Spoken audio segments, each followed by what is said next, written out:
Assalamualaikum warahmatullahi wabarakatuh. Di sini saya Rulina Tejika mau mempresentasikan hasil makalah yang berjudul tentang kerangka dasar penyusunan dan penyajian laporan keuangan.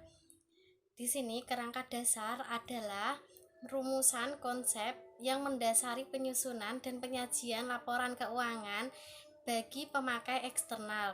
Adanya perbedaan karakteristik antara bisnis yang berlandaskan syariah dengan bisnis konvensional menyebabkan Ikatan Akuntan Indonesia atau yang disingkat dengan IAI sebagaimana mengeluarkan kerangka dasar penyusunan dan penyajian laporan keuangan Bank Syariah pada tahun 2002.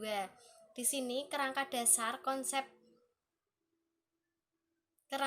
penyusunan atau kerangka konseptual adalah suatu sistem yang melekat dengan tujuan serta sifat-sifat dasar yang mengarah pada standar yang konsisten yang terdiri atas sifat, fungsi, dan batasan dari akuntansi keuangan dan laporan keuangan. Di sini kerangka dasar penyusunan dan penyajian laporan keuangan juga terdapat tujuannya, yakni tujuan dan peran, yakni dari pernyataan di atas. Kerangka dasar ini menyajikan konsep yang mendasari penyusunan dan penyajian laporan keuangan bagi para penggunanya. Dari tujuan kerangka dasar ini sendiri adalah untuk digunakan sebagai acuan sebagai berikut. Yang pertama, penyusunan standar akuntansi keuangan syariah dalam pelaksanaan tugasnya. Yang kedua, penyusunan laporan keuangan syariah untuk menanggulangi masalah akuntansi syariah yang belum diatur dalam standar akuntansi keuangan syariah. Yang ketiga, auditor dalam memberikan pendapat mengenai apakah laporan keuangan disusun sesuai dengan prinsip akuntansi syariah yang bersifat umum.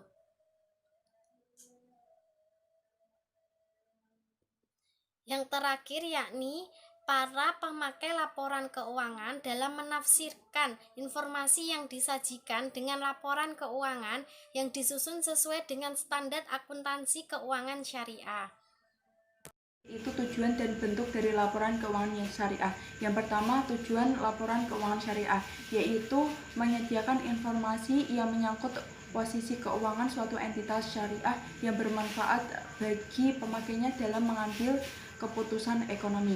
Jadi tujuan dari laporan keuangan syariah yaitu memberikan informasi kepada pengguna supaya bisa mengambil keputusan ekonomi. Yang selanjutnya yaitu meningkatkan kepatuhan terhadap prinsip syariah dalam semua transaksi dan kegiatan usaha.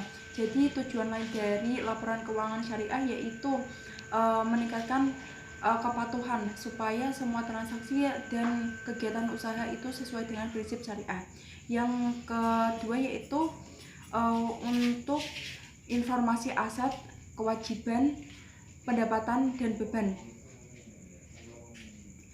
yang tidak sesuai dengan prinsip syariah dan tentang bagaimana cara memperoleh dan menggunakannya. Yang ketiga yaitu untuk membantu mengevaluasi pemenuhan tanggung jawab terhadap amanah dalam mengamankan dana, menginvestasikannya pada keuntungan yang layak, seperti contoh dalam perbankan syariah. Jadi tujuan dari laporan keuangan yaitu untuk mengamankan dana dari nasabah untuk diinvestasikan pada sesuatu yang bisa memberikan keuntungan yang layak. Yang terakhir yaitu bertujuan untuk menginformasikan tingkat keuntungan informasi pemenuhan kewajiban fungsi sosial entitas syariah termasuk pengelolaan dan pengeluaran zakat, wakaf, sedekah.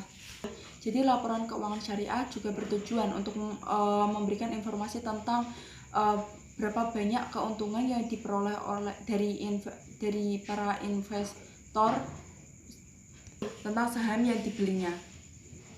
Yang kedua yaitu bentuk dari laporan keuangan. Yang pertama, posisi keuangan disajikan sebagai neraca. Jadi dalam neraca ini menyajikan informasi tentang sumber dana yang struktur keuangan, likuiditas, dan solvabilitas. Solvabilitas sendiri yaitu kemampuan dari pemilik perusahaan untuk melunasi semua kewajibannya. Informasi kinerja disajikan dalam laporan laba rugi. Laporan ini diperlukan untuk menilai perubahan potensial sumber daya di masa yang akan datang. Yang selanjutnya yaitu informasi perubahan posisi keuangan, disusun berdasarkan definisi dana, seperti contoh aset, modal, kas.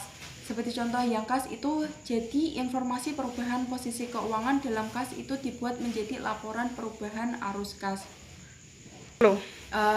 Yang keempat yaitu informasi lain. Informasi ini tidak teratur secara khusus tapi relevan atau saling berkaitan bagi pengambil keputusan. Yang terakhir yaitu catatan dan schedule tambahan, seperti contoh pengungkapan tentang risiko dan ketidakpastian yang mempengaruhi entitas. Dana, seperti contoh aset, modal, kas. Seperti contoh yang kas itu, jadi informasi perubahan posisi keuangan dalam kas itu dibuat menjadi laporan perubahan arus kas.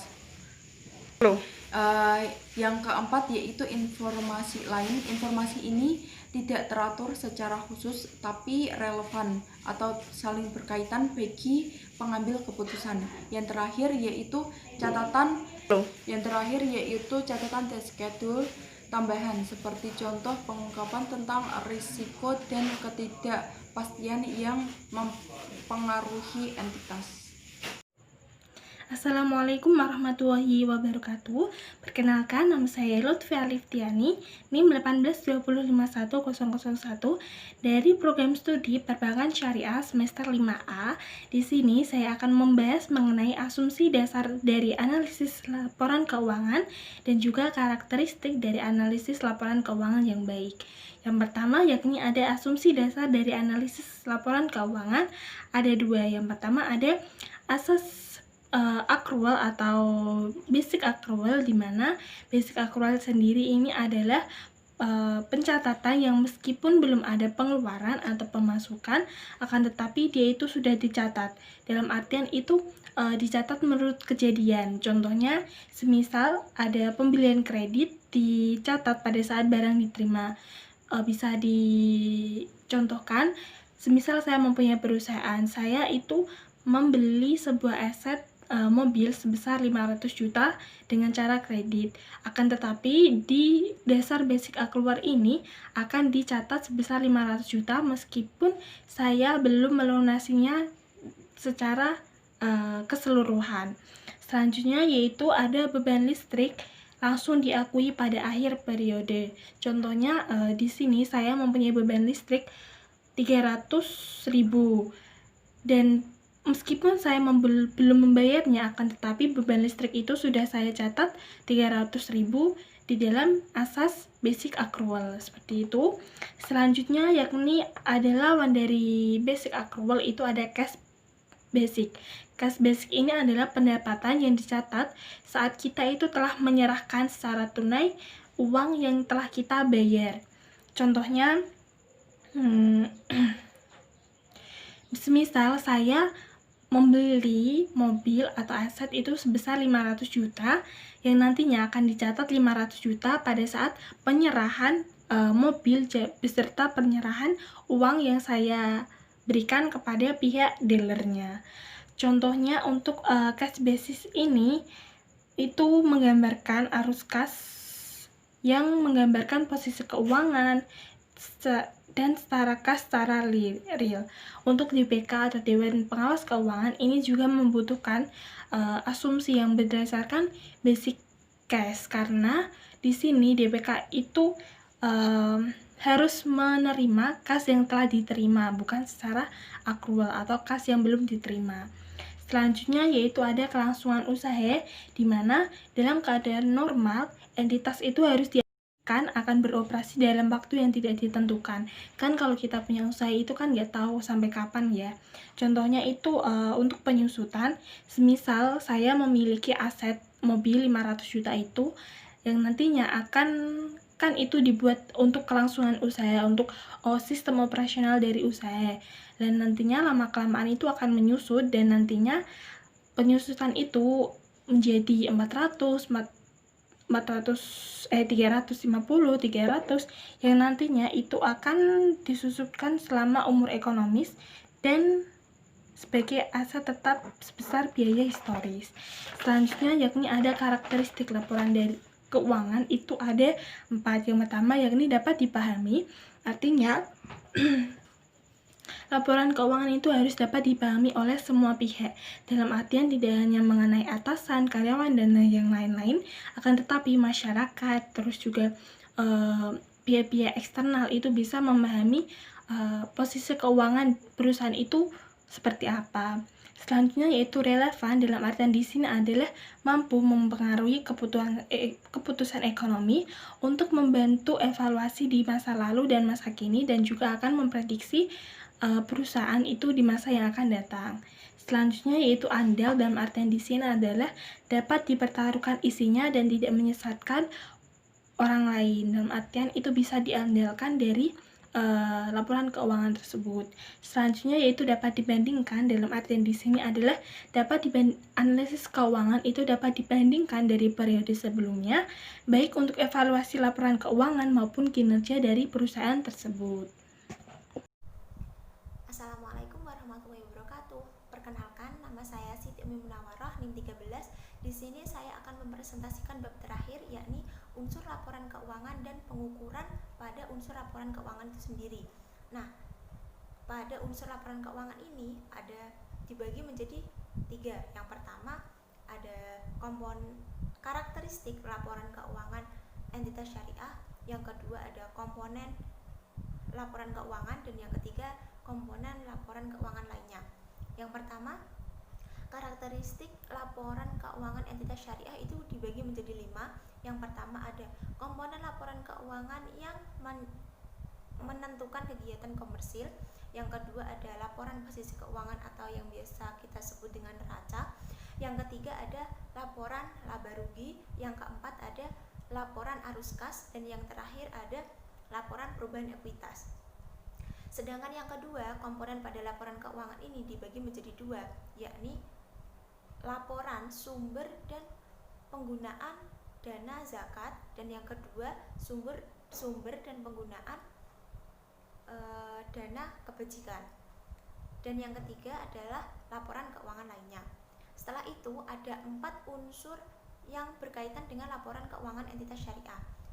Yang pertama ada aset, dan yang kedua ada kewajiban, yang ketiga ada dana syirkah temporer, dan yang keempat ada ekuitas.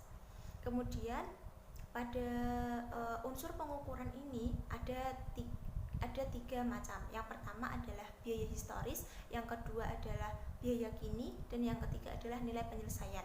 Kita bahas satu persatu. Yang pertama biaya historis. Biaya historis ini artinya ukuran nilai yang digunakan dalam akuntansi, di mana harga suatu aset pada neraca didasarkan pada biaya aslinya ketika diperoleh. Contohnya seperti ini. Ketika sebuah perusahaan membeli aset, katakanlah mobil, dengan harga 2 juta pada tahun itu. Terus pada tahun berikutnya mobil itu tambah mahal harganya, jadi 3 juta. Nah, yang ditulis pada laporan keuangannya itu tetap ada angka 2 jutanya. Terus yang kedua adalah biaya kini atau nilai perolehan kembali. Dan yang ketiga adalah nilai realisasi atau penyelesaian. Nilai realisasi atau penyelesaian ini maksudnya dengan penjualan aset tadi. Semisal perusahaan tadi kan membeli mobil, kemudian ia menjualnya. Nah, uang yang didapat dalam penjualan mobil tersebut itu merupakan nilai penyelesaian atau nilai realisasi. Mungkin itu yang bisa saya sampaikan. Selanjutnya saya serahkan kepada